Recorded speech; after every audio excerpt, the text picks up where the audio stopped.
Awak tank Brave dari Rusia terekam menembaki benteng angkatan bersenjata Ukraina. Rekamannya ramai beredar di media sosial Telegram pada Selasa 25 April 2023. Kapal tanker Rusia mendukung operasi penyerangan kelompok O dengan serangan brutal, menutupi posisi militan Ukraina dengan tembakan hebat. Seperti yang tampak dalam rekaman, tembakan akurat yang dilayangkan militer Rusia timbulkan kerusakan total pada titik musuh. Ledakan demi ledakan terus terjadi. Hasilnya, kerugian besar untuk kesekian kalinya harus diterima angkatan bersenjata Ukraina.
Rusia melaporkan secara total 411 pesawat Ukraina, 228 helikopter, 3.796 kendaraan udara tak berawak, 415 sistem rudal anti pesawat dieliminir sejak awal operasi khusus.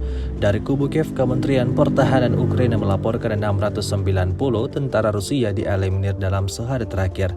Total 186.420 prajurit Federasi Rusia meninggal sejak awal konflik hingga hari ke-424.